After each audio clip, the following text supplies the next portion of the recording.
Live from Wisconsin, it's Play That Rock and Roll. Hi, this is Stan Bush. Hi, this is Stephanie Calvert. This is John Payne. This is Jack Hughes. Hi, I'm Carrie Stevens. Hey everybody, this is Prescott Niles. Hello, I'm Kofi Baker. This is Tony Franklin here.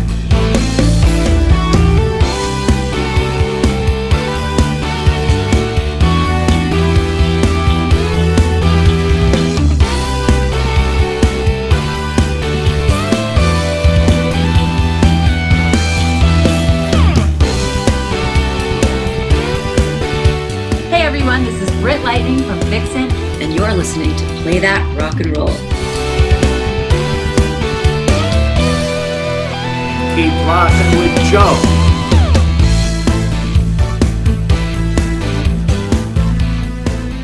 This is not a test. This is Play That Rock and Roll. I'm your host, Joe K., and today our guest is Gary Kroeger, who was a cast member and writer on Saturday Night Live from 1982 through 1985. Hi, I'm Gary Kroeger. What is so wrong about that? Currently, he hosts the Gary and Kenny Show alongside Ken Ceizler, who you might remember was a guest on this show just last year. Ken came on the show to talk about his experience working at MTV on the network's early years. And at the same time Ken was working over at MTV, Gary was working on Saturday Night Live. Now, I'm a huge fan of SNL. Always have been. I grew up loving the show, and one of my favorite things about the show is its rich history of musical guests. There have been some absolutely legendary performances from some of the most iconic artists in music history on that show. And the mid-'80s was no exception. To name just a few, Queen, The Clash, The Kinks, John Mellencamp, Tom Petty, Stevie Nicks, Robert Plant, and Tina Turner all visited the show during Gary's time there. During this interview, we talk about his memories of some of the various artists that appeared as musical guests, what working on the show during this time was like, his absolutely spot-on impression of Bruce Springsteen, how he felt as a total Beatles maniac when Ringo Starr hosted the show, and of course, what he does now on The Gary and Kenny Show. You can watch The Gary and Kenny Show on YouTube, and you can get it as a podcast on every major podcast platform. You can also find The Gary and Kenny Show on Facebook and Twitter at Gary Kenny Show. Also, if you'd like to learn more about Gary, you can check out his website, GaryHasIssues.com, in which he opines on all kinds of topics, be it showbiz or politics. Yeah, we didn't have time to get into it, but Gary also ran for Congress at some point. So he has a lot of insight and experiences to write about, and he has put together a great deal of blog entries and stories and all that good stuff over at his website. So check that out at GaryHasIssues.com.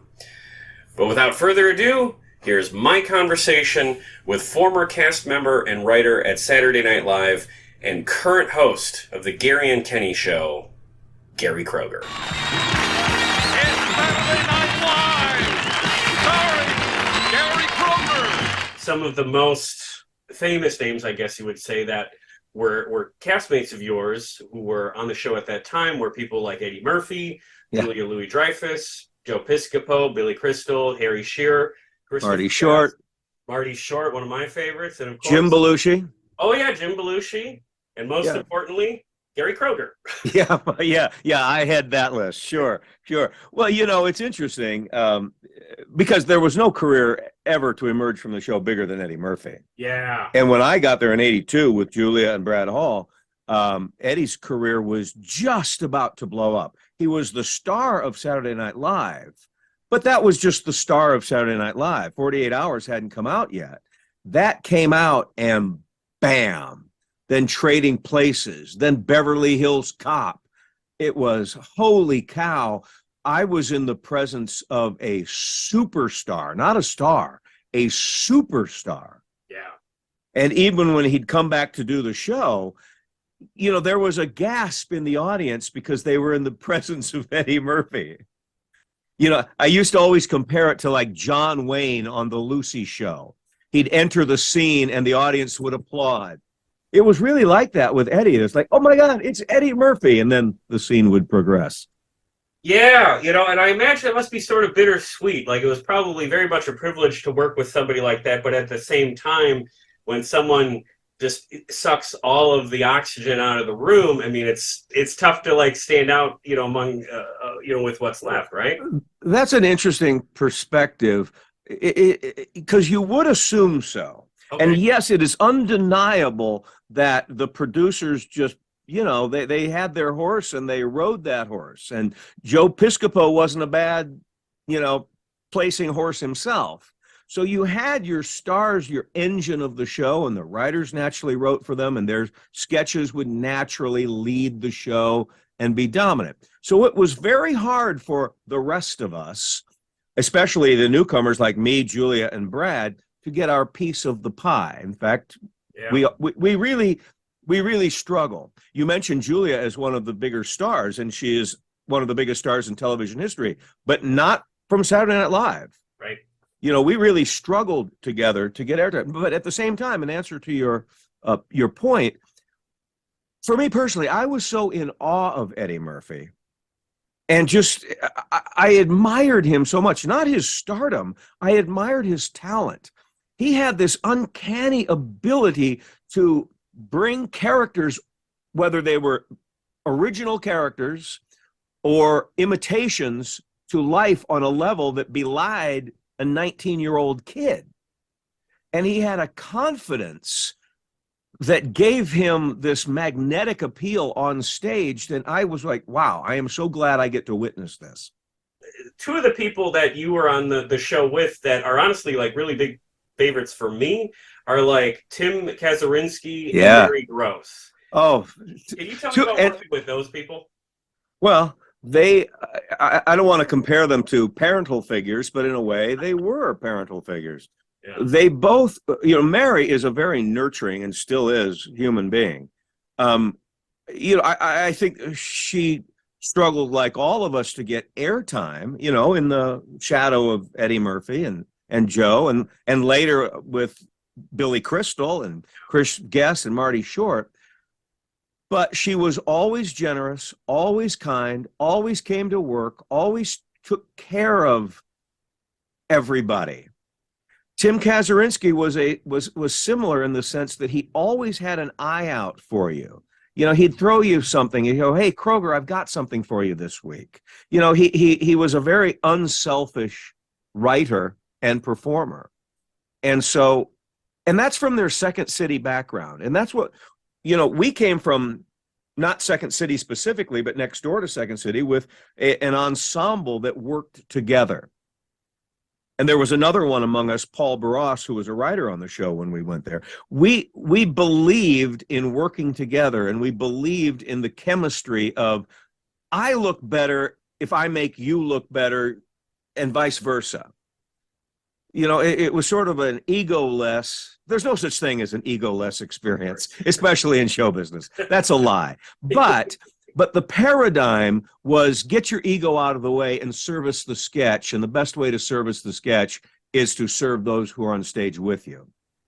That's so interesting to hear, because like for someone like me, when I read the histories of Saturday Night Live and see documentaries about and retrospectives and all this, the one thing that comes up and again is that it was for various years, maybe not your years, but it was very cutthroat and backstabby and drama, and it could get very vicious. And was that less so in the years you were there, or did you see your fair share of it? Well, I saw my fair share of it, but it was disguised by ambition. If somebody really wanted to get something on the show and they had the ability to do it, it was any other actor be damned in a way. I look at Billy Crystal, I look at Jim Belushi, marvelous talents, but you didn't want to get in their way. Not that they would hurt you. They weren't backstabbers. They were front stabbers. Now, as I dig this little hole, let me get out of it, because they're both my friends. Absolutely. But they had the clout. Yeah. They had the ability to get things done. And you had to just sort of step out of the way to let them do it. I couldn't go to Billy and say, hey, include me, include me. I just sort of hovered around and hoped that he would include me, include me. It wasn't backstabbing, but it's a difficult question to answer. And anybody in the history of Saturday Night Live, if you ask that question, they're going to give a fumbling answer, just like me. Because there certainly are periods of backstabbing. There's never a time when somebody isn't crying. Right. And it's because the show's important to you. As far as you know, it's your career. It's the launching pad. It might be the extent of your career. It's so important to you that to be part of it is very, very important. And when you feel like you got cut out for whatever reason, time, or they didn't get enough laughs, or lack of ambition, or whatever it took to get your sketch on, it hurt. Yeah. It hurt. The main reason why I wanted to have you on the show today is because, this podcast is about classic rock. Yeah. And during your time on the show, some of the biggest, most absolute legends of that genre came through those doors and played as the musical guest, and one even hosted that I'm going to ask about. But before we get to those individually, can you tell me a little bit about the mechanics of a musical guest coming through? When a music guest would come by, they would play in the midpoint of the show and typically near the end. When they were on stage, what were you and the rest of the cast typically doing during those performances? Were you able Drooling. to watch any? Drooling. Yeah, because because it doesn't matter. I mean, first of all, you're absolutely right. Look, in my first few shows, Queen. Are you kidding me? Queen, The Clash? Yep. Are you kidding me? Robert Plant, the Honey Drippers? Are you kidding me? Stevie Wonder? Pinch Me?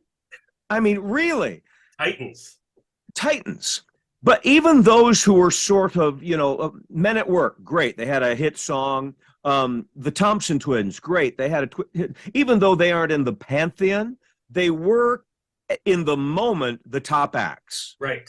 So you were always the booking, I believe it was Laurie Zaks, was booking the best talent, the best acts that were available, that wanted to do the show, or they just had a hit and they needed the exposure, or the classics like Queen. We were always trying to get something, because if you didn't like the guest host, the thinking was you're going to like the musical guest, or vice versa. So I can't think of any act that I wasn't in awe of. Heck, Duran, for heaven's sakes. Oh, sure. So you were able to watch them, right?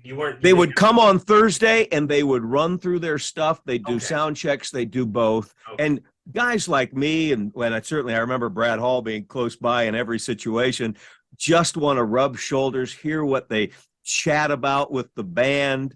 I made eye contact a couple times with Freddie Mercury, and I thought, hey, I think he likes me. I mean, it was a big deal. And when they were performing, there's no performance that you see on screen where I'm not 2 feet away from that camera, just grooving with the audience.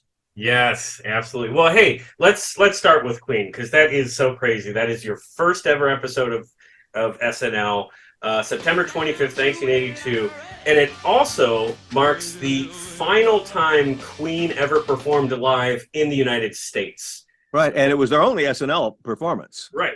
So tell me any memories you have of them coming through. What was it like being around Queen? Well, I have two vivid memories. One I just told you.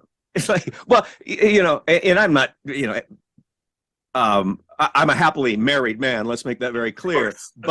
But we'd heard rumors that Freddie Mercury was gay. I don't believe he'd really come out yet. Oh, interesting. I don't believe he'd really come out. He still had sort of a butch persona in a way. But we'd heard these rumors, and so in my mind, he looked at me a couple of times and sized me up. And in my mind, in my fantasy mind, I think Freddie Mercury thinks I'm cute. I mean, let me make it clear. It's not where I went in life or anything like that, but you still like the flattery. And I saw him check me out. His eyes went up and down, and I thought, hey, Freddie likes me. The other memory, though, is that he developed serious laryngitis, like really bad. Now, I'm not sure what he did. It could have been a cortisone shot or something like that. But he was only maybe less than 2/3 vocal strength. for that performance. Now you listen to it, and knowing that, you might notice the top is a little soft on a few things, but still, Freddie Mercury at 3/4 is still a superstar. Yeah, absolutely. I mean, it's a gift of presence and performance and vocal technique that really I can't think of an equal. And they all went to the party afterwards. You know, Saturday Night Live always, through it, even its ups and downs, is still a bright shining star in even the lives of these megastars. Yeah. You know, the Rolling Stones considered it a privilege to be on SNL. Paul McCartney, for heaven's sakes, on SNL. So they hung out with us afterwards, and just, you know, Clash went to the party. Yeah.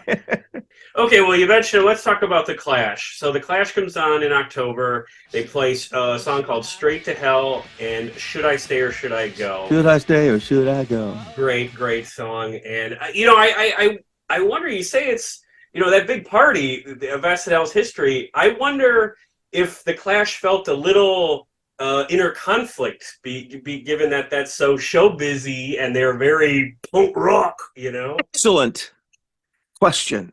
Excellent observation, because I made the same observation. This is, at the time, this is the Clash. And their music was the iconoclast. It was, I don't want to ever say mainstream, but it was punk gone popular. Yeah. You know, it got very big.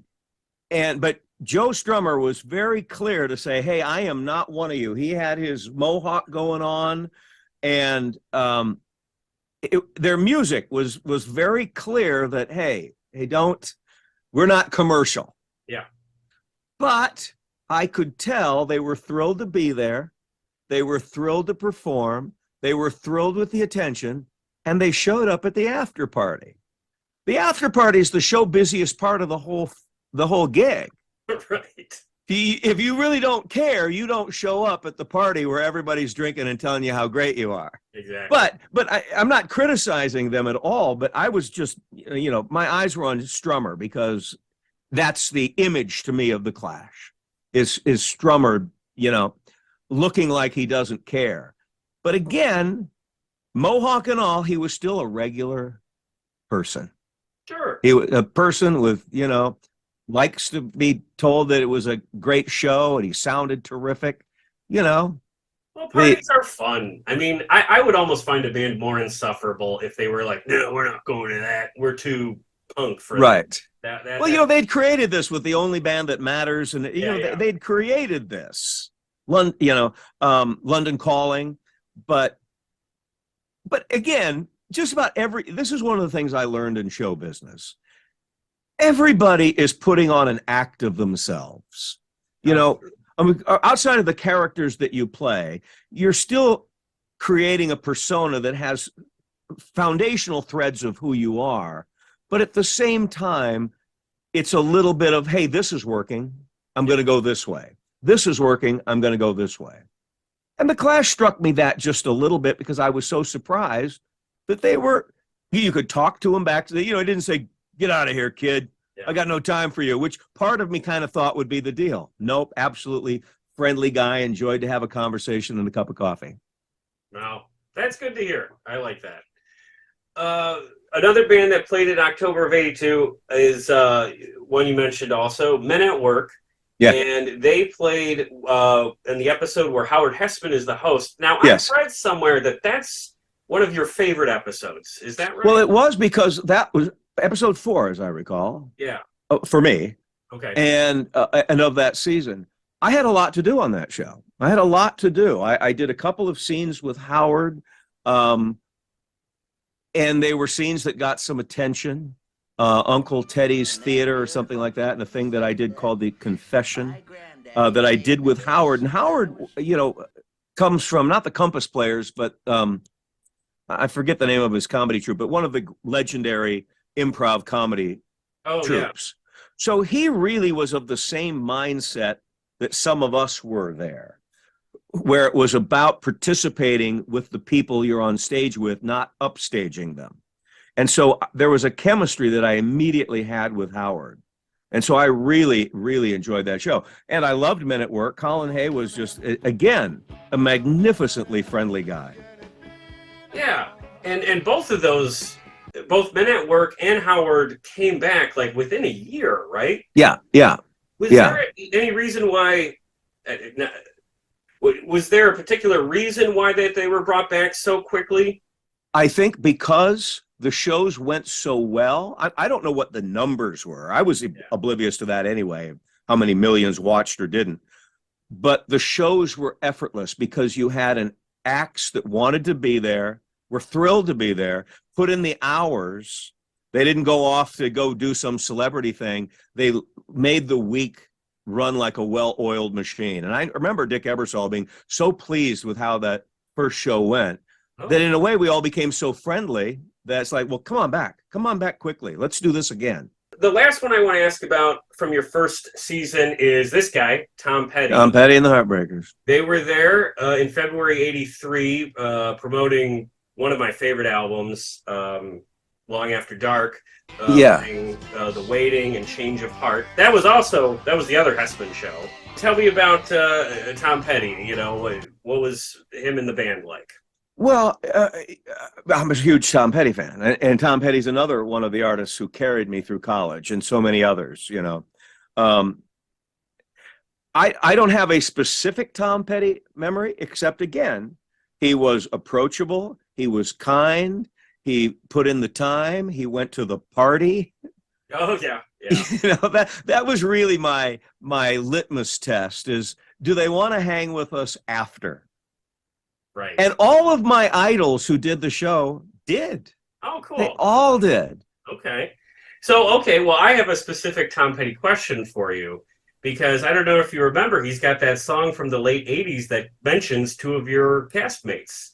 He's got a song called Jammin' Me, and the lyrics go in part, take back Vanessa Redgrave, take back Joe Piscopo, take back Eddie Murphy, give them all someplace to go.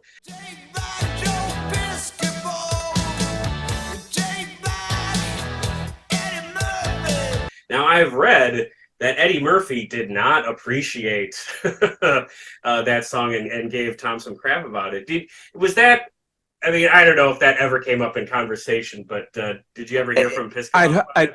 No, I'd heard that, obviously the song. Yeah. But I had never heard any reaction to it one way or the other. Joe and I stay in touch, but I've never brought up what he thinks about Tom Petty. Sure. I know that Eddie is very protective of Eddie Murphy. Yeah, right. He's very protective of his image. He's very protective of the work that he's put in. So I think he's a little sensitive. And there was another issue, obviously, years later with, David Spade. Look, children, it's a falling star. Make a wish. And Eddie was really hurt by it. And I took Eddie's position on there is like, hey, look, I saved the show. Yeah. Leave me alone. I am a golden goose in this one. So I understood what he was coming from. What's that? And Spade's comment was a really cheap shot. Yeah, it was a cheap shot. Yeah. But I understand why Eddie would be protective of his career. You know, Joe has taken hits over the years, particularly in the beginning, because he wasn't Eddie Murphy. I remember Larry David, I think it was, had a joke. Today I feel like the luckiest man in the world, except of course for Joe Piscopo. I never thought, and I love Larry David, but I never thought that was funny. I thought it was a cheap shot because Joe worked harder than anybody. And he had a vehicle to create any image, any voice, and he worked hard to perfect what he did, his timing and everything. So I felt that Joe deserved the recognition that he got and never deserved the criticism. Yeah. He survived all of it. He has a happy life, big career. He plays in New Jersey and Atlantic City. He's got a radio show. He's a happy man, great children, but I thought he took some lumps he didn't deserve. No, I definitely hear that. How would you have felt if Tom Petty had instead saying, take back Gary Kroeger, give him all... Oh, I would have been thrilled. Look, I am of the any publicity is good publicity school. Look, if I had been worthy of being on his radar, Yeah. I would have been thrilled, and I'm not lying. I would have been thrilled. I hope that if any musicians out there cover jamming me, they insert your name once in a while. That would Please. I'm fair game. You're welcome to it. Totally. So let's go on to season 2. Season 2 opened with actually somebody, after we're done doing this interview, I'm going to go see in concert tonight. And that was John Cougar. Oh, yeah. I'm learning these things. I don't remember the chronological order of anything. I've got my notes. Or very few shows. But yeah, you can cheat over there and look. Yeah, John Cougar Mellencamp. Yeah. So Still just Cougar, though, at the time, right? Correct. Yeah. Which is like, I wasn't around for this sort of thing, but like, can you take me back in time and like talk about how weird it was that he was known as one name and then he was like Cougar Mellencamp, and then like, what was going on with that? I figured that he fell into the show business trap, but you've got to have a catchy name. Yeah. Johnny Cougar. And then I think he realized, wait, my whole act is based on authenticity, and my audience expects authenticity. I can't be Johnny Cougar. And my name is Mellencamp, which there is no more Midwestern bourgeois name in the world than Mellencamp. Absolutely. But it's who he is, and I think he owned it at that point. For sure. Do you remember speaking with him or watching him perform during that week? I remember watching him perform, but I'll tell you, like I said, I'm a happily married man, and my wife will listen to this. But this was long before I met her. I was so hot for one of his backup singers that all I did was flirt with her, and I flirted with her at the party, and she never gave me the time of day. In fact, this is the first time I've ever made that confession. Yes, he was there, great music, but I was just enamored with this backup singer. And now, in fact, if you look at the tape, I mean, I can't remember any of, I would know which one she was. Sure. But, after, being invisible to her, I never gave her another thought. That's great. We are breaking some brand new ground. Fresh news here today. I love that. So 2 musical acts that I want to talk about that played within a month of each other in '83 were 2 members of Fleetwood Mac. Mick Fleetwood and his band, The Zoo, showed up and played a couple of songs. And then Stevie Nicks showed up in December. Yeah. And that struck me as that must have been a standout performance of all the people who've come through SNL and during your time there. Would you say that's about your memory as well? Oh, yeah, absolutely. Look, again, you know what it's like. You're in high school, you're in college. Fleetwood Mac, Stevie Nicks, Mick Fleetwood, Robert Plant. If you were to, these people were so iconic. You looked at magazines, you bought their records, you listened to them until the grooves were worn out.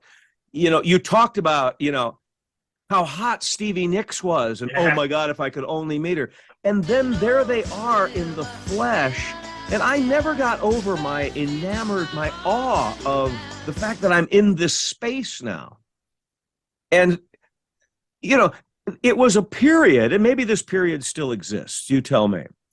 But a lot of the big acts of the 70s had splintered now, and they were establishing themselves with the Honey Drippers or the Zoo or as solo artists with a new act. And almost all of them at some point got back to the old act too. Yeah. But at this period of the 80s, there was a lot of experimenting with new acts. Now, that didn't diminish the act to me at all. Sure. It's still, I'm still listening to Mick Fleetwood's drums here, Yeah. I'm still listening to the guy who created Tusk, and so the fact that the rest of Fleetwood Mac weren't around, like, well, it would have been awesome if they were, but it's still Mick Fleetwood up there playing the drums. Oh, absolutely. I would imagine that when you went home that weekend, you did not buy a Mick Fleetwood Zoo album. You probably stuck with the old Fleetwood Mac stuff. Well, good point, because that's true. I didn't go out and buy the Honey Drippers either. Right? Yeah. Well, Mick Fleetwood, when I watched the episode that he's on, I don't know, it didn't strike me as like a pop act. That struck me as like, oh no, this is just some cool music. Yeah. It isn't necessarily going to be on the radio, but it's, an established veteran who's very good, and he's doing some new sort of blues rock music. And I like that Saturday Night Live through its history has done that. It's not just pop music.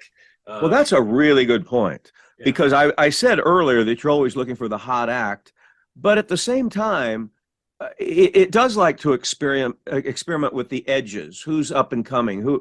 Who's on the college charts, but not necessarily, the Billboard Top 100.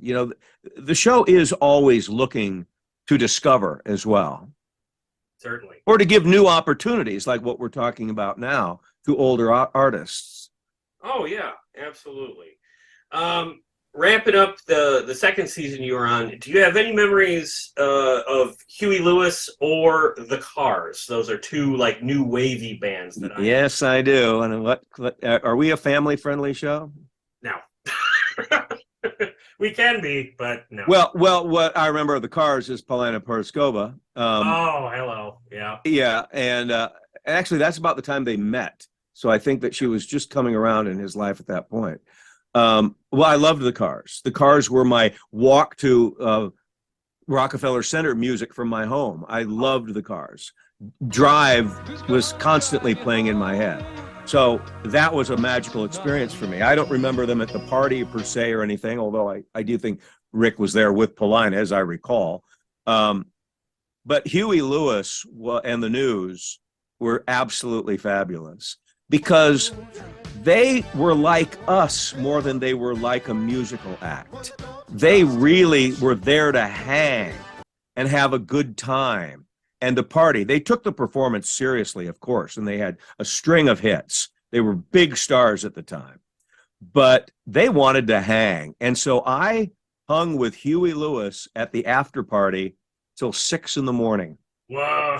drinking and hitting on girls together. Excellent. I hope I'm not getting him in trouble if he was married at the time and still married. I don't remember, but we were put on the heavy flirt. We were buddies that night, but and only that night. It's like we didn't stay in touch or anything, but that night Huey Lewis and I hung out. Well, that is what a life resume thing right there. Got to be drinking buddies with Huey. I was drinking buddies with Huey. He took me home in his limousine, and it was there are more details to the night that I'm not going to go into, but Huey was a buddy that night. Well, to your point about him being just kind of one of the guys and that sort of personality, one thing I noticed about their performance is that of all of the old episodes that I watched, Huey, I think, was the only one that before the end of the musical number introduced everybody in his band before the song ended. Sean Harper on the keyboards, Mel Gibson on drums, Mario Cipollino on bass, Chris Hayes the Kid on guitar, Johnny Cole on guitar and saxophone. My name's Huey Lewis. Great observation. And that really is what I'm trying to explain about his character.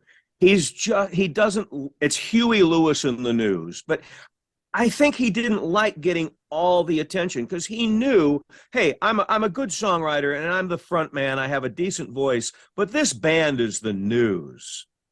Right. I'm getting a lot of attention, but boy, I wouldn't be getting this attention if it weren't for these people around me. So he was very, very gracious. You can also tell how much the band enjoyed doing the show by whether or not they go to the good nights and whether they get front and center and wave and shake hands and chat it up.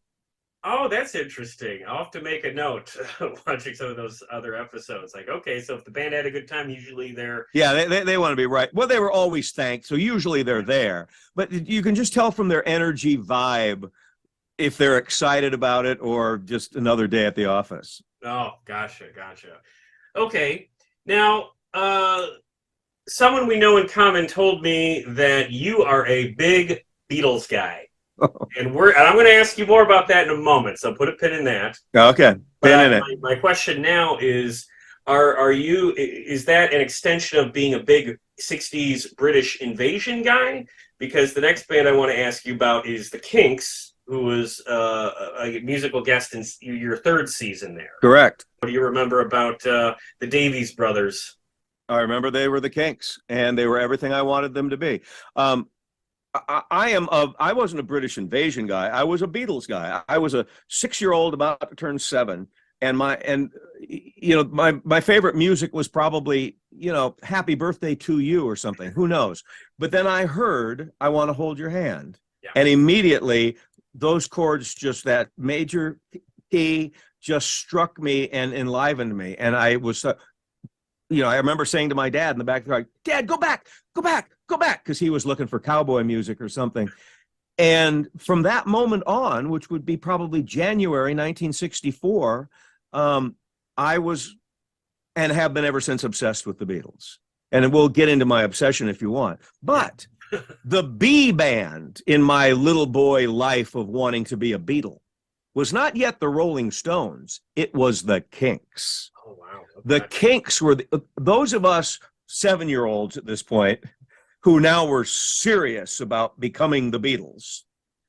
We recognized the Kinks and their sound. And I couldn't express exactly why, but we knew that the Kinks were good. So that was our alternative Beatle band. So to meet the Davies brothers and to hear Kinks music, that was Mount Everest. Yeah. That was like, oh my God, I have worshipped you guys since the mid 60s. That's even in the 80s. That was 20 years of like, from being a little boy to a young man. I was just thrilled. Well, I think one of the coolest things about the 80s music scene is that it was very friendly to those legacy artists that had started back in the 60s. And the Kinks had a couple of hits through the 80s. Oh, yeah. They never became the big breakout girls screaming. Well, right. Although that's not true. They did get their share of that kind of attention. Yeah. But it was never the phenomenon. What are the Kinks having for breakfast? Did you cut your hair today, Ray Davies? It was never a Beatle sort of thing. Yeah. But I never felt that it was a rivalry either. I obviously both bands were very aware and they made comments, and I think it was Ray who didn't like Revolver or some Beatle album. He just dressed it down. But there's a mutual respect because they came from the same roots. Yeah. And they even created some similar sounds at times too. And so the Kinks music enlivened me as a boy. But the Beatles were on another plane for me. Yeah, of course. Well, let's talk about one of those Beatles, because I imagine one of the highlights of your SNL career must have been when Ringo hosted Saturday Night Live. Yes. He wasn't the musical guest. He was the host. Yes. And, you're in a couple of sketches with him. Tell me whatever you remember about that whole experience about him coming in as the host. All right. Strap in. Are you ready? I'm locked in. Let's go. Ringo and Barbara went office to office. And my office is covered in Beatle posters. They come in and they sit down and, you just put those up there for me, didn't you? And I go, no, Mr. Starkey, I didn't. I'm a huge Beatle fan. And he says, well, what do you want to know? And I go, well, what was it like when you were first on Ed Sullivan? Honestly, I asked him that question. Well, I remember the curtain was there and we heard the girls screaming. And then it opens up and it's all this craziness. And I couldn't tell, where we were in the song. So I'd watch Paul and John and George's ass and watch the butts to see where they were so I could keep time with it. But he said it was just crazy. It was just crazy. So I'm thinking, oh, my God, I've just gotten Ed Sullivan, that iconic performance from Ringo's perspective. Now, he then says, hang on. Do you have any place for me cigarette ashes? And I didn't smoke, so I said, here, take this coffee cup. Oh. And he used it for cigarette ashes, which I have to this day are Ringo's cigarette ashes. Wow. Oh, there's more. Okay. So then he says, well, do you have any ideas for the show? And I go, well, Mr. Starkey, I'd love to do a thing on a hard day's night where you leave because somebody hurt your feelings, and you leave Rockefeller Center and we can't find you. And then we kick up dun dun dun dun dun dun dun dun dun. We kick up This Boy music, and you're just walking through New York. You befriend a small lad, and it's just like a hard day's night, and you're arrested and we have to go find you. And that's how the show will start. It was a beautiful idea, because it would have been funny, but Yeah. it would have been such a respectful such a respectful way to introduce Ringo and call back to his debut in A Hard Day's Night. And all he says, no, I don't want to do any Beatles stuff. No. And so, boo, just deflated the whole idea. Sure. He ended up doing a Beatle thing, which I was part of, but I didn't like. And it was a Beatles auction. And the actual Ringo Starr comes out in his Beatles suit, and nobody's particularly interested. And I bid more money, I think, on Paul McCartney's toothbrush. Yes, sir. 65,000. Oh, no. I was wondering about the jacket he's wearing. Yes. Was it by any chance ever worn by Paul? No, it wasn't. I'm sorry. Now. And he got laughs, but I always thought that's wrong. Yeah. That's not the way to respect him. Oh, but there's more. We're standing backstage waiting to go on for the sketch, onto the live show. And it's me and Ringo. And Ringo. And I don't know how it came up, but he said, you know, my son Zach is a drummer. And I go, yes, I know pretty much. I know when Zach was born, Mr. Starkey. I know all about it. Please don't be frightened, but I know all about your life. And he goes, he's a drummer. And one day he comes up to me and he says, hey, Dad, can you do this? And he plays something real fancy with a hi-hat and the floor tom and all of this and funky syncopation. He's just all over the place, right? And I said, no, son, I can't. But can you do this? And he beats out a time signature with this hand and a different time signature with the other hand simultaneously. Oh, wow. And I thought to myself, that's why you were the drummer for the Beatles. Yes. Because you could instinctively feel the time signature, where it had to go, when it changed. You only played enough to service the song. That's why you were the drummer for the Beatles. Yeah. You know, it's funny that I just watched a video where they were talking about how Ringo has his whole career, you know, he sort of like that Joe Piscopo thing you're talking about, where if you're talking about the Beatles, you know, it's like, oh, and Ringo too, I guess. But I think part of that was because he seemed to be an awfully good sport about that kind of thing when he could have gotten frankly offended. I watched the auction sketch, and he seemed to play along and not be too upset by the premise at all. He loved it. Yeah. He loved it. I thought it was contrary to what he had told me, Sure. which was so, but maybe he just didn't want to be so bow down Beatle, you know, godlike like I am. And he wanted to just put a pin in it. And obviously that's what he did. He put a pin in it, and it was funny. But yeah. But he was the drummer for the Beatles. You know, he never pretended to be a songwriter. You know, he called the other three guys the writers. Oh. That was his name for his three friends, the writers. You know, they would come in with stuff. And he did his part perfectly. Yeah. Well, let's talk about another big name from a slightly different era. We've talked about him a little bit before, but Robert Plant and the Honey Drippers came on for like a Christmas show. It was like right before. Yeah. And that was kind of like Mick Fleetwood and the Zoo, where they were kind of playing like these old blues songs. Yeah. And I noticed there was like a big band. There was a big group of people. Can you tell me about what was the whole scenario around Robert Plant? Well, you know, it's interesting because I don't remember. I mean, I remember Robert Plant because it was Robert Plant. I remember thinking, well, Robert is middle-aged now. He doesn't look like that live poster boy that every girl that I went to high school with had on their wall. But it still was this tall, handsome man with an incredible voice, incredible musical instincts. And a mullet. Pardon? And now a mullet. Yeah, now a mullet, yes. But you know, I was enamored with the fact that it was Robert Plant. I remember him, again, more at the after party than I do the performance. Okay. Anything you can share from the after party? No. He says with a sly smile, I can't. Okay. Let's just say Robert likes women and women like him. Yep. Enough said. I believe that. Okay. Well, someone to bring up that's fairly relevant because unfortunately she passed just a couple of weeks ago was Tina Turner. Tina Turner played in February 1985. And I don't know if she was the only one during your years to play 3 songs. Yeah, I believe so, yeah.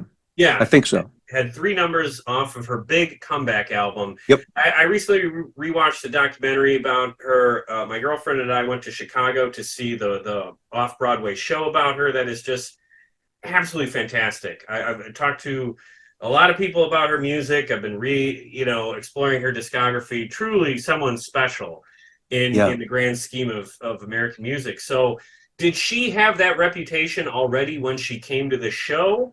Because that's at the very start of her comeback. It's the start of her comeback, but again, she was iconic. The Ike Tina review. My buddies and I would love to watch them on shows like the Midnight Special, and we just loved her because of this energy and the way she wore that short dress and moved her legs and those high heels and strutted around the microphone. She was just like for a young man, it was like, oh my God, that is sex personified. Yeah. And I don't mean to just put it in a sexual context, but it was the music too. It was just like, I'm feeling things I've never felt before, Dave. How about you? And that was Tina Turner. But for whatever reason, as many acts have their moment in the sun and then it more or less fades away. Obviously, there was turmoil in her life. And she kind of went away. And then was this resurrection. Just Tina Turner. Ike's out of the picture. It's just Tina. Hit song. Magnificent. She is loving the attention being given to her again. She's on every show and talk show, and she's just got that smile and that radiance. And so when she did the show, I remember hoping, I hope you're really Tina Turner, and that's just not something that you turn on, but you are this beautiful, radiant person. And yes, she was this beautiful, radiant person. And we even put her in a sketch with Ed Grimley. Yes. And very rarely do the musical artists get so involved. Sometimes James Taylor played an extra in a sketch in another year, but Tina Turner really got involved. And the audience, it was a love affair because you could tell that Tina loved her audience and the audience reflected that love. And so you're in a love sandwich between Tina and the audience. And it was just magical, just magical. Oh, I imagine. And her dancing with Ed Grimley at the end of that sketch. How funny. How funny was that? And what it was commitment. She didn't phone it in. She didn't just do a half-assed job of how Tina Turner moves. She did it. Oh, very good. I'm really happy to hear that. Yeah, that's a great story to hear because again, I just think she was truly something special, like the elite of the elite. I love to be able to tell. If I may, I love to be able to tell people that what they wanted to be true is true. There are some snakes in the business and some people who are disappointing in things, but those cases where people are absolutely who you hoped they would be, it's so special. And so it's such a lovely thing to be able to share with someone. Yep. That's who you wanted her to be. That's who you wanted Huey to be. That's who they are. That's been kind of a common thread through this conversation so far. So I got to say, you are making me very happy about a lot of my favorite bands right now. I'm happy for that. One last band I want to ask you about. On February 16th, the only appearance of the original lineup of the Power Station. Oh, yeah. There you go. There's another one. Robert Palmer, the Taylors from Duran Duran. And Taylors. I think his name is Tony Thompson on drums, great drummer. That's a special performance because Palmer jumped out of that band real quick right after that, even though they had booked a tour, and they even played Live Aid without him. Right. What do you remember about the Power Station? Well, I remember that it being such a powerful lineup. I mean, again, I watched the rehearsals because I'm looking at Robert Palmer. I'm looking at John Taylor. John Taylor. And he was as tall and handsome as all the girls wanted him to be, and playing his bass, and they all had a swagger to them and musically played very well together. Can you remind me of the songs they played? They played Some Like It Hot and Get It On, Bang a Gong. Yeah. Some Like It Hot, of course, it was Palmer's, and it was really well done. I remember a lot of people, like Chris Guest, making fun of the fact that they did Bang a Gong. Oh, I really? remember he went like, why would a group like this with this musical talent do such a has-been easy song like Bang a Gong? I loved it, but I've always remembered Chris saying, Bang a Gong, seriously? Oh, that's interesting. Because from what I know about the Power Station, when they did that bit in the studio, Bang a Gong, Yeah. they felt they gelled so well together that instead of it being a one-off single, they were going to do a full album. Oh, I agree with their assessment. I Yeah. thought it was wonderful, and I thought they were tight.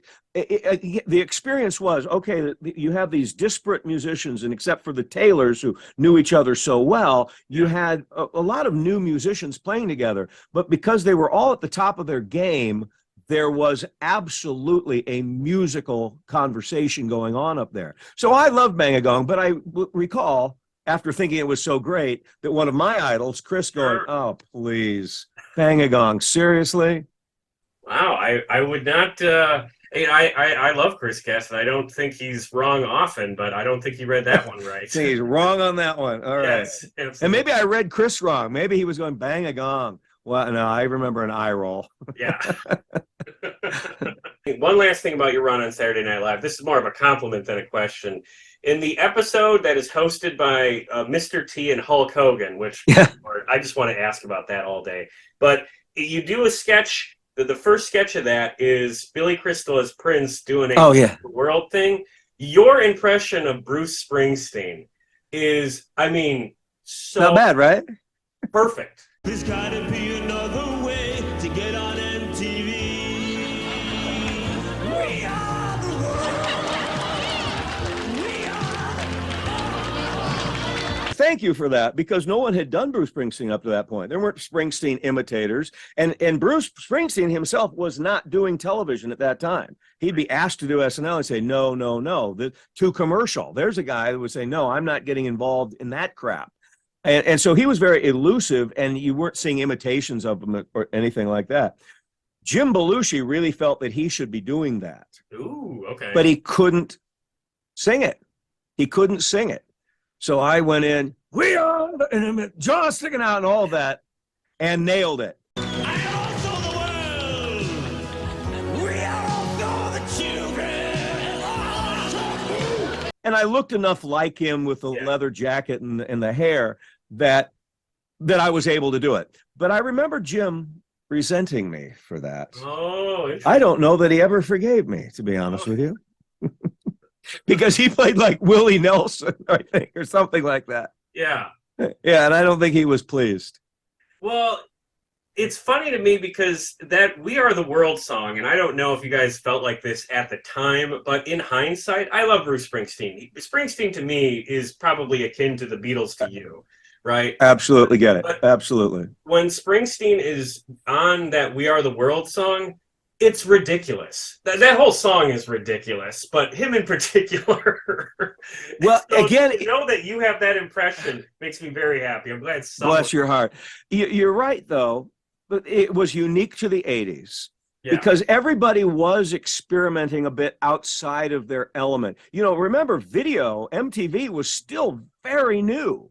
Yeah. You know, images, little movies around your song, and all of this was very, very new. So even though it is one corny song, it was the magical kind of thing that artists were doing in the mid-'80s.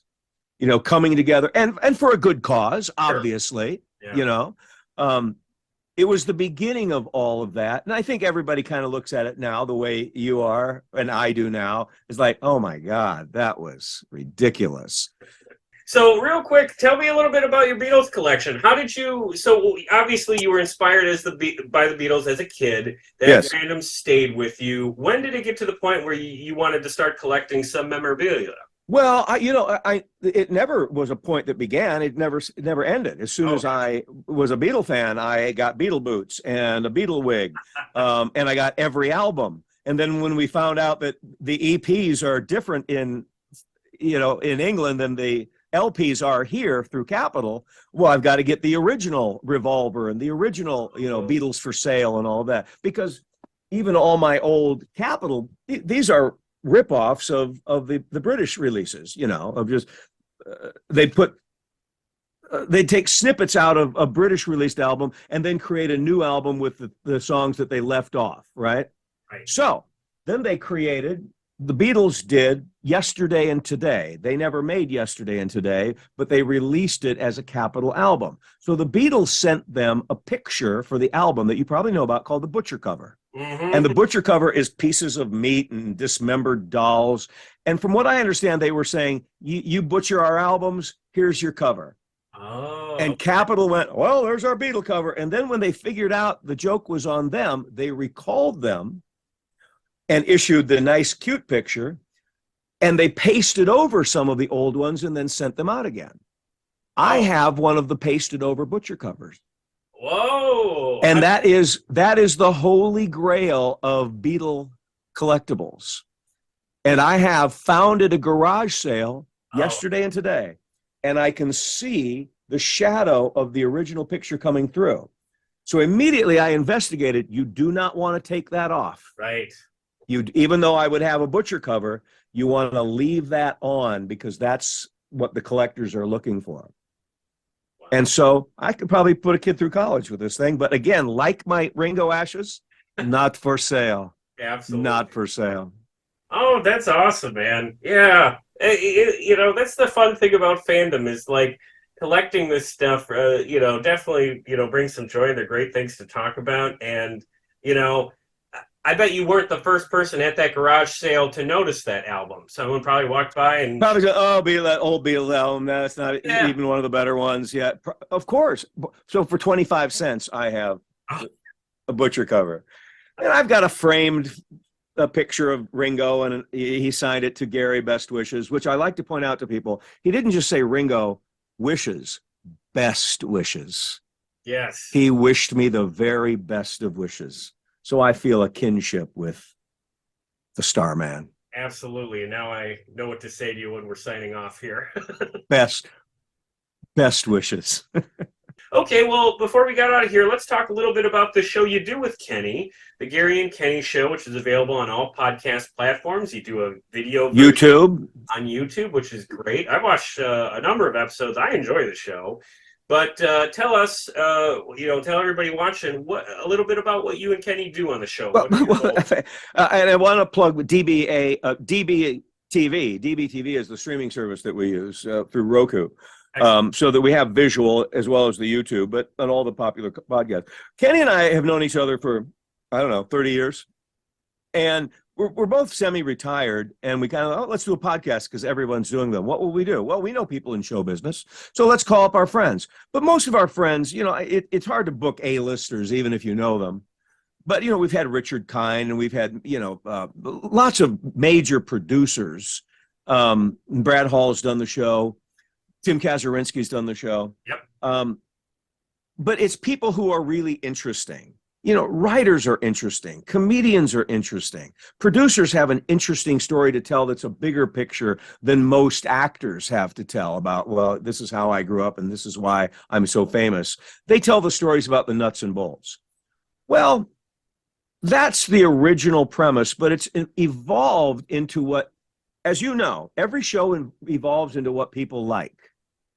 And what they like more than anything are me and Kenny, a couple of guys in our 60s, just bitching about whatever. Politics, our bladder, whatever, the trials and tribulations of family life, fixing the pool, the gutters.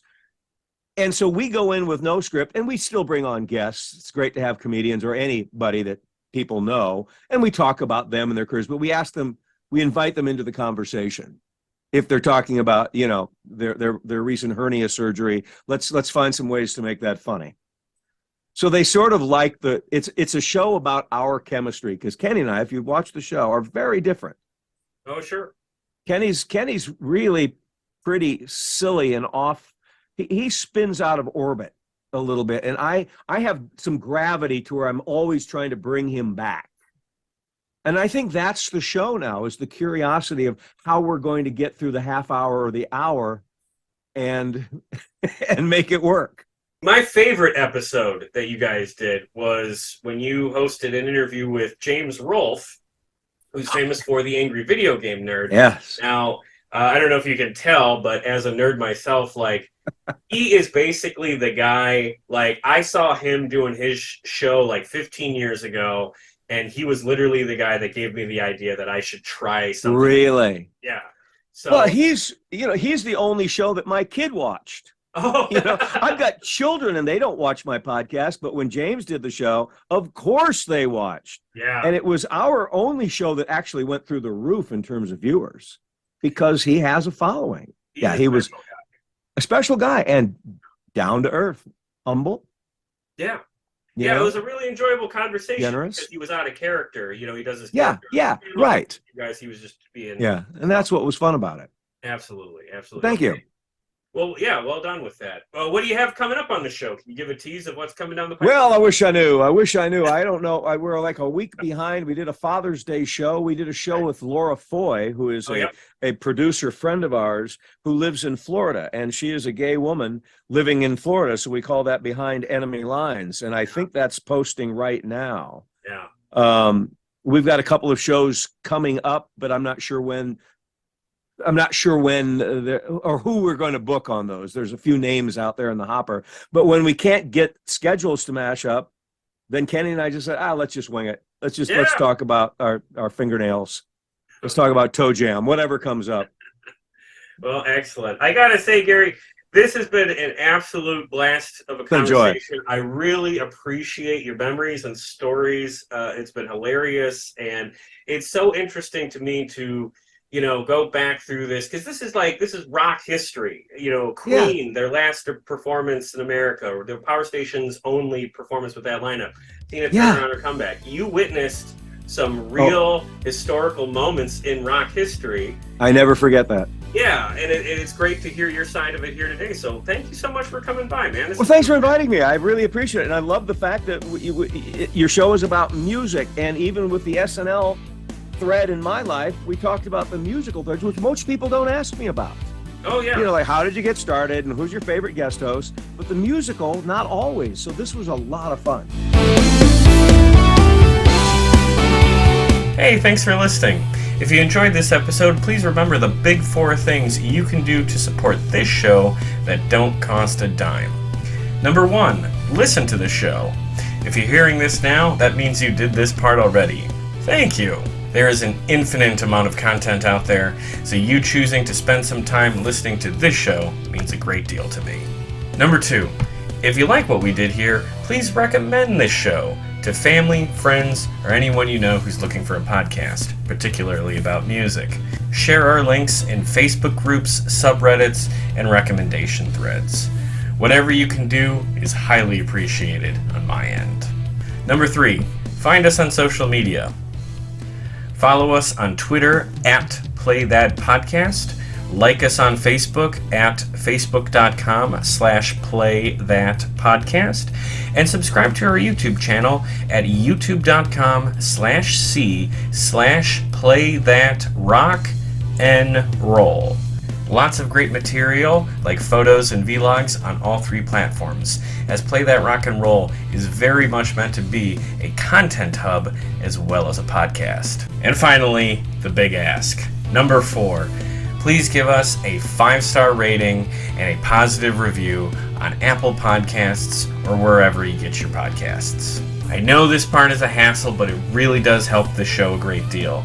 Not just because it affects the algorithm, but also because it gives me something I can point to when pitching this show to potential guests. The more social media followers and positive ratings the show has, the better chance I have for booking high-profile guests for interviews. So if you take a moment to give us even just a 5-star rating, you are actively giving us a tool to do bigger and better things here. But whatever the case, I appreciate any and all efforts you take to support us here at Play That Rock and Roll. Be sure to join us next time for more great stories and music from the world of classic rock.